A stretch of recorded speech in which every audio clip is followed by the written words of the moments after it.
नमस्कार. एव्हरीडे मालवणीमध्ये स्वागत आहे. आज मी बनवणार आहे झटपट आणि टेस्टी असा वाटाणे भात. इथे मी 1.5 ग्लास बासमती तांदूळ घेतलेला आहे. तांदूळ स्वच्छ धुवून अर्धा तास पाण्यात भिजत ठेवायचा आहे. नंतर तांदळाचे सर्व पाणी चाळणीमध्ये निथळून घ्यायचं आहे. इथे मी गाजराचे तुकडे करून घेतले आहेत. 3-4 फरसबी कापून घेतली आहेत आणि वाटाणे घेतले आहेत. एक बटाटा सुद्धा उभा चिरून घेतला आहे. मुठभर शेंगदाणे सुद्धा पाण्यात भिजवून ठेवायचे आहेत. 20 लसूण पाकळ्या, 7 हिरव्या मिरच्या आणि थोडी कोथिंबीर खलबत्त्यामध्ये ठेचून घ्यायची आहे. मिक्सरमध्ये वाटली तरी चालेल. 7 काळी मिरी आणि 5 लवंग सुद्धा लसूण आणि मिरची बरोबर ठेचून घ्यायची आहे.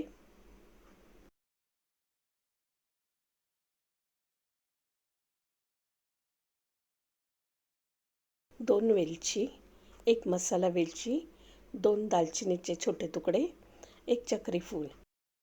हे आपण फोडणीसाठी वापरणार आहोत.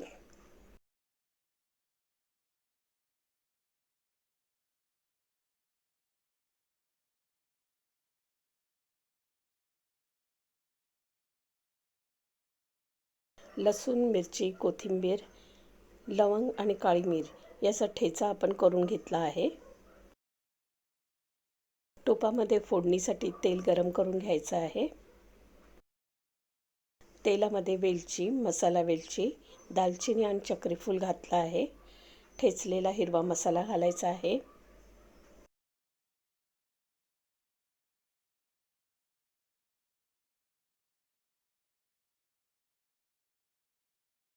आता यामध्ये एक कांदा घालायचा आहे.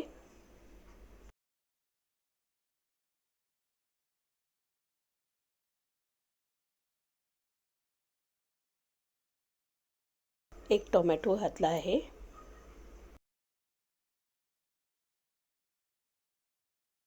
कांदा आणि टोमॅटो चांगला भाजल्यानंतर बटाटा घालायचा आहे. भिजवलेले शेंगदाणे घातले आहेत. वाटाणा, गाजर आणि फरसबी घालायचे आहे.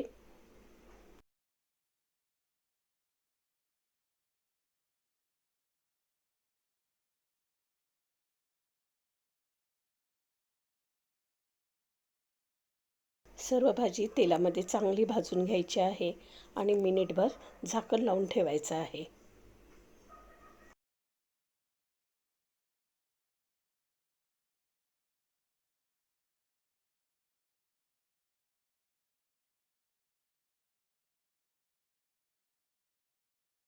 मिनिटभरानंतर धणे पावडर,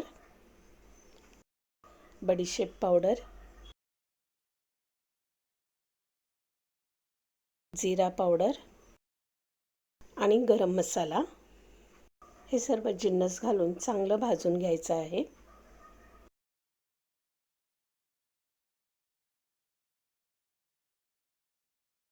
आता यामध्ये मी खडे मीठ घातलं आहे.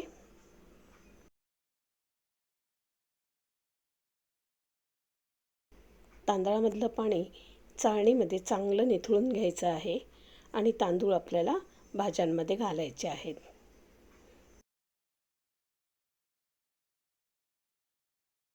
तेलामध्ये तांदूळ चांगले भाजून घ्यायचे आहेत.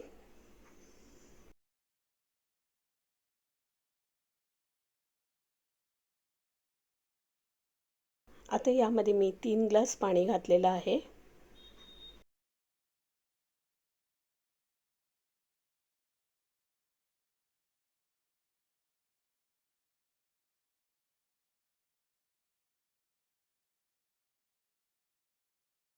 आणखी पाव ग्लास पाणी मी इथे घातलं आहे.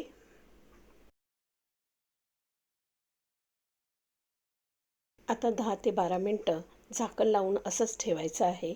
मध्ये मध्ये झाकण काढून चमच्याने परतून घ्यायचं आहे. गॅसची आच मध्यम ठेवायची आहे.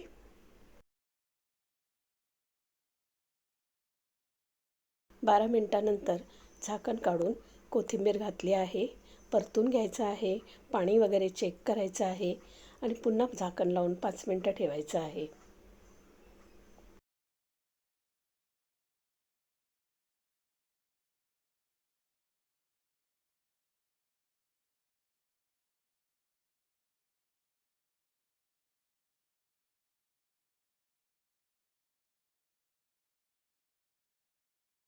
आता भात शिजलेला आहे. थोडंसं शिजायला अजून पाहिजे आहे. आता गॅसवर टोप उचलून घ्यायचा आहे.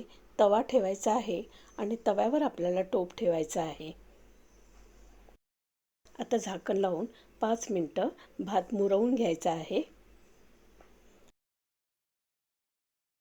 अशा प्रकारे तव्यावर टोप ठेवल्यामुळे भात शिजला जाईल आणि तवा असल्यामुळे भात करपणार नाही. माझ्या रेसिपीप्रमाणे हा वाटाणे भात तुम्ही करून बघा. खूप टेस्टी आहे आणि झटपट हा वाटाणे भात तयार होतो.